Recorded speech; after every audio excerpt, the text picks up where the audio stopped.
No. Were they there at the time of the suicide? Oh, you mean that we're at? No, we have no contact, and we two of us, one of my brothers and another good friend, have been, have gone up to identify. We've heard of stragglers coming in. Oh yeah. Steve, you explained to us, and this is for captioning purposes, you explained you were here in town at the time of the suicide because of the basketball team. Right. What about the other three individuals? What was the reason that each of you, including the young ladies, was not at Jonestown at the time of the... He's the coach. I'm the coach. I came in with the basketball team. All right. How about People take turns coming into Georgetown for different things, like to be in charge of the medical department, to be in charge of public relations, to be in charge of seeing that people get dental care done. And it was my turn to come into Georgetown. It's just like a total administration here. We have to maintain contact. We're isolated out there, and people alternate.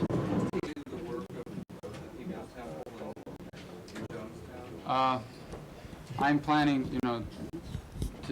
right now I have no plans other than, to see everybody safe and see everybody gets a chance to do what they want to do.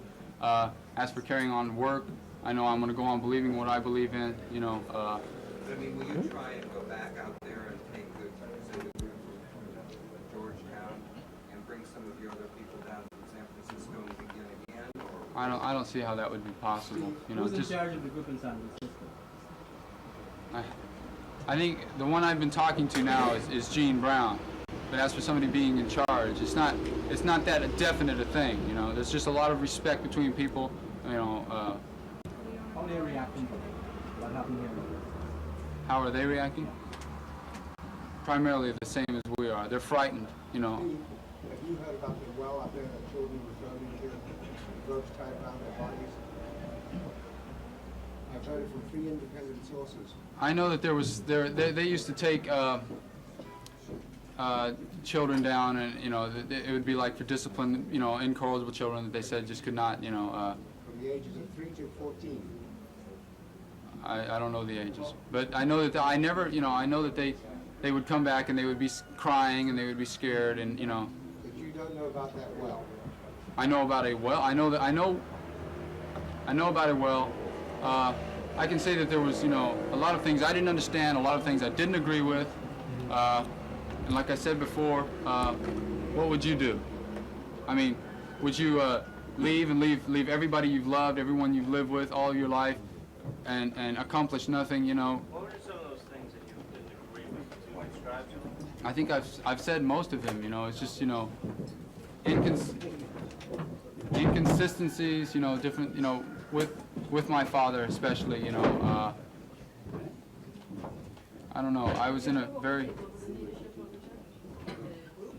I hope to see my people safe.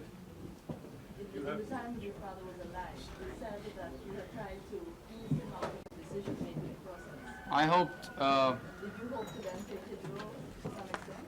I think that's a bad way of putting it. I hope to be able to go on, the way things started, building and trying to help people. And I know my mother was loved, and I think I had a lot of respect, especially from people in my age group. And I just wanted, however I could do it, I wanted to eliminate all of the bull that was going down, a lot of the mess, and just, get down to what we wanted to do. Is there any episode in the past year or two that frightened you about the drift and trend, the way People's Temple was going under your father's leadership? That really, I know you have had a father-son friction and tension, but was there anything that said, wow, this is scary, this is against the grain of what we're trying to do here? Before he answers that question, he can go on to it. But I wanted to say, for like my personal self, as of February, I was, when you're not trusted.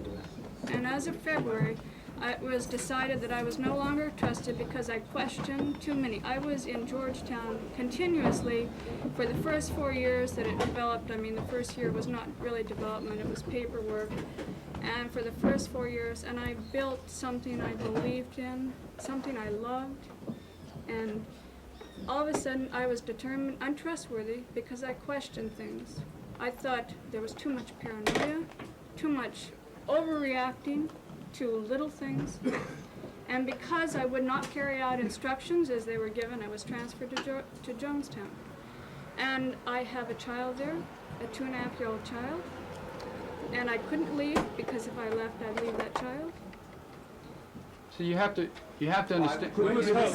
Wait. I refuse to do. I refuse to overreact to what Jim Jones considered crisis situations. Now, to give you details into the past, I can't give you details. I agreed that if people want to leave, let them leave. I mean, not everybody is, wants a community situation. It's not designed for every person. Why could you not take your child away? It was stopping you. An atmospheric situation. And you have to realize, I think there was, much of it was, relatives were often left in the interior. Loved ones were left in the interior. You'll find almost every person in Georgetown, unless they were there for medical reasons, has a loved one in the interior. And the reason being is you will always return, which is true. I mean, can you desert those you love? Can you do something rash and risk those you love? That So enters that your there mind would to be- leave, perhaps, if your child had been with you? I was in Was San your child being Francisco, held as a yes. hostage in your mind? In your mind? Yes. I was in San Francisco only a few weeks ago.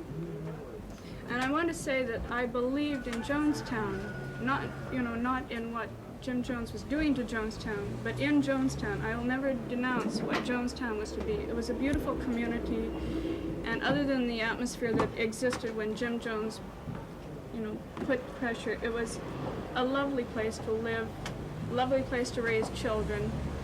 But when I was in San Francisco, I almost left.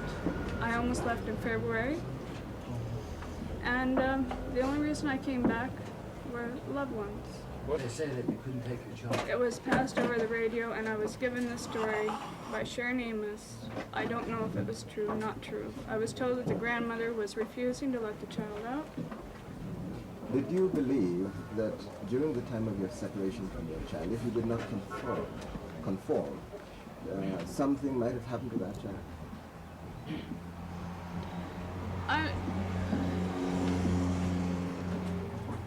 I can't really say that I really knew. I mean, I'm not saying it didn't enter my mind, but I'm not saying I really knew, because I didn't realize that, I don't think I ever thought that anything would really happen. Not even the possibility of it.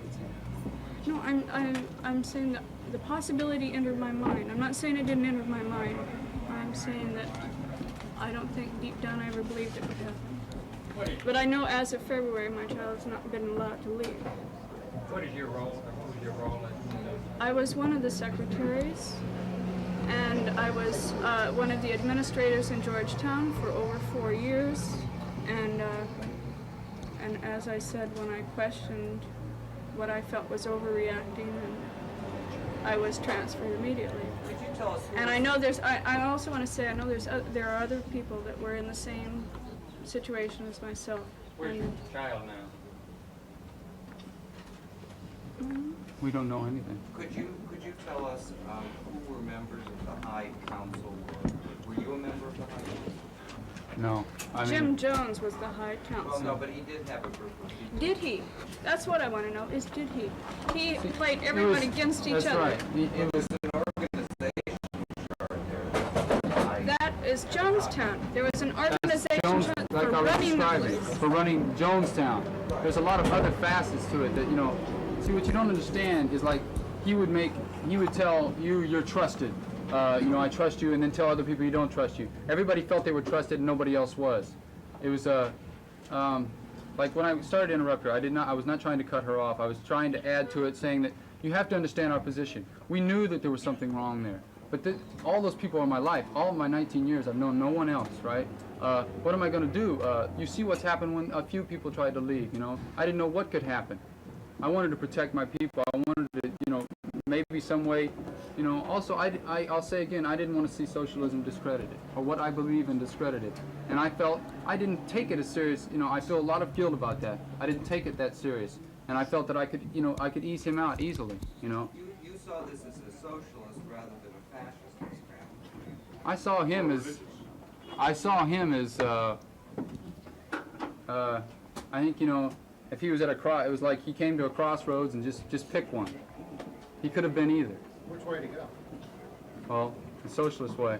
And all of us, I still believe it, and I'm sure, you know, most of us still believe it, you know, not necessarily socialism, you know, we just have basic, you know, beliefs of what's right and wrong.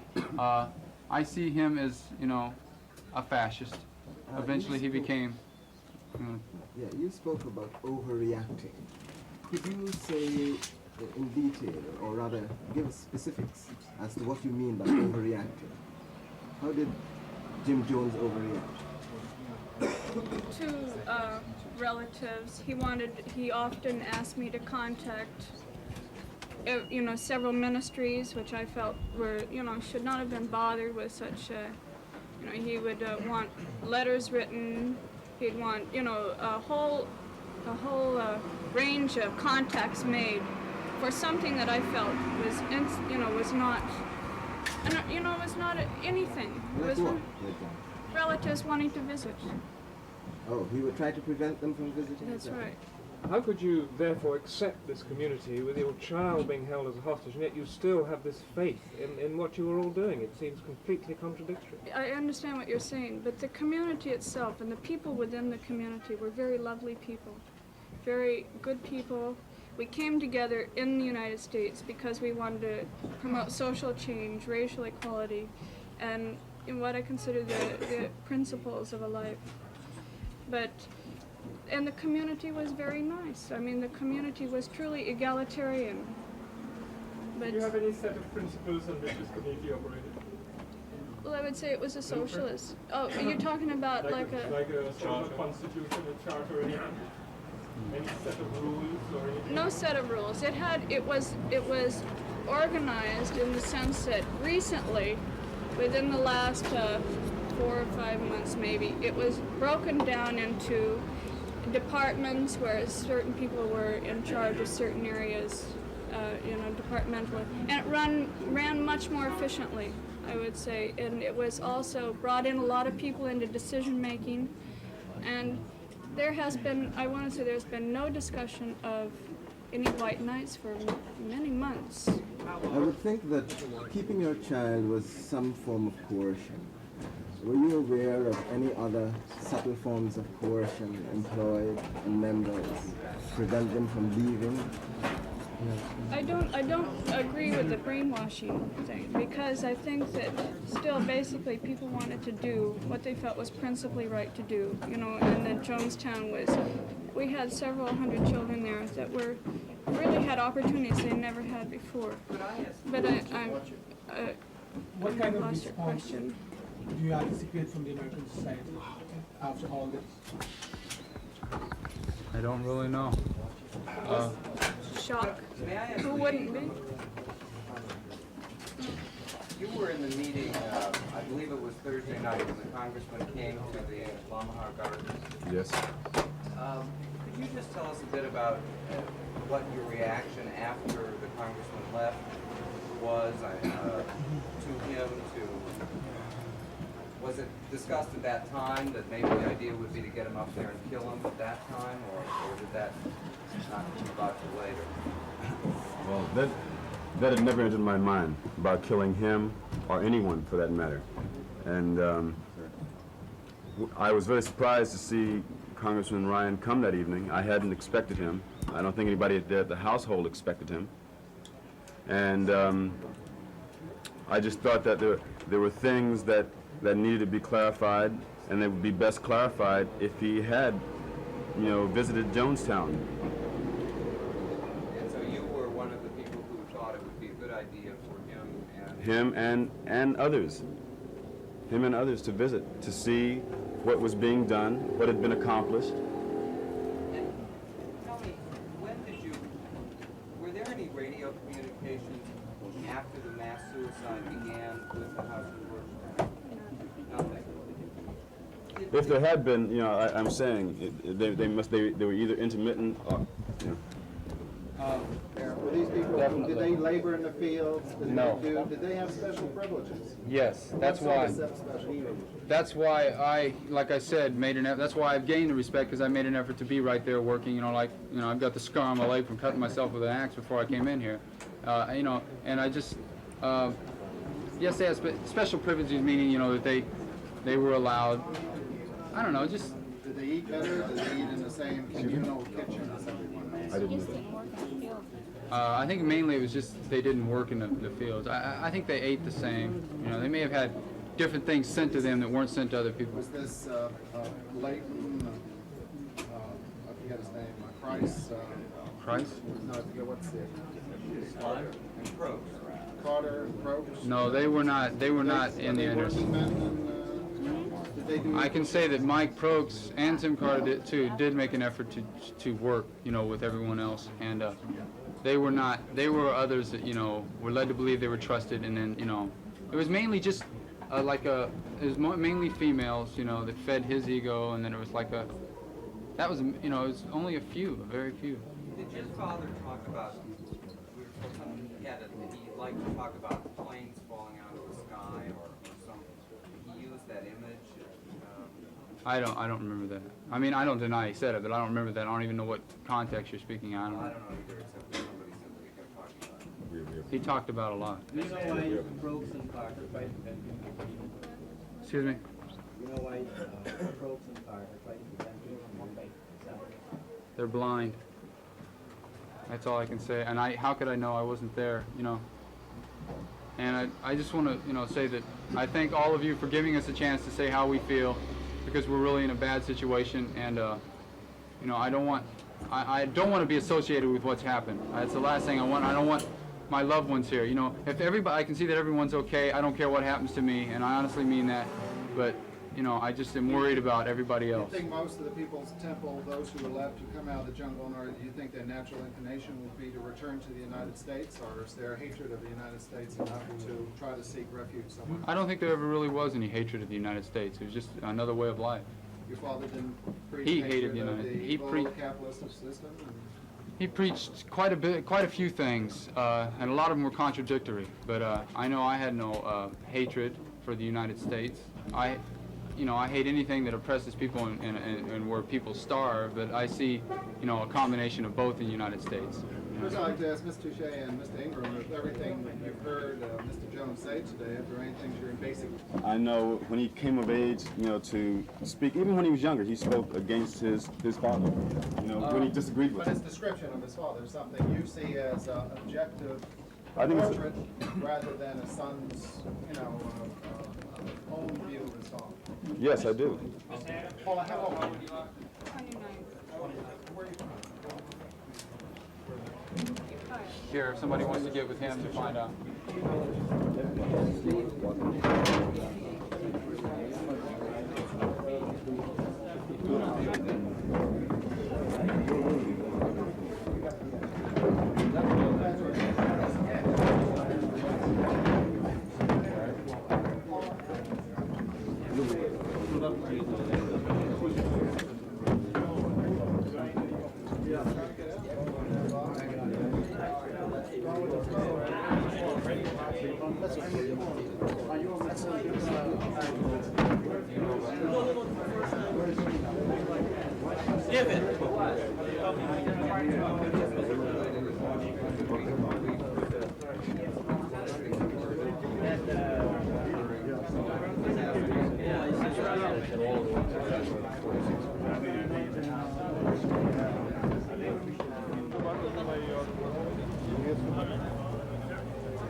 Have some plan of how to do it?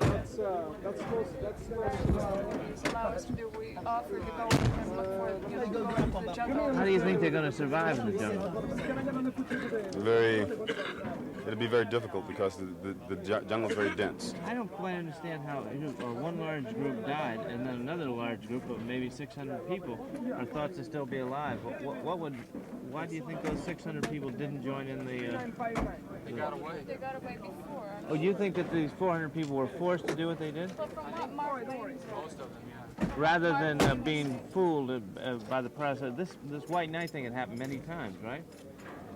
once. I mean, we've had discussions. The only one time was it Well, fake. didn't you say at one point during this news conference that you thought that the people might have believed that it was another drill, that it was that it didn't? Once they took it, they didn't die. They might do it another time. One of the newsmen said that. One of the newsmen Well, said but is that what you think? No, I think that some may have done it because they thought there was no hope and they thought that I was dead or something, but I think some were just, they knew they had no choice. But you don't think they did it believing that that this probably wouldn't hurt them, that it was harmless? No. You think that they were convinced that they knew it was going to be poison, huh? I think so, but how can I say? Yeah. Okay. Thanks a lot.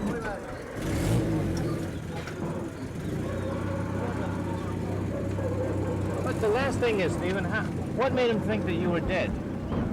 I don't know. But maybe he told them. Your mother was in charge of the nurses, wasn't she? Right, she was. The nurse is supposed to have given out the poison. Is it He was possible? in charge to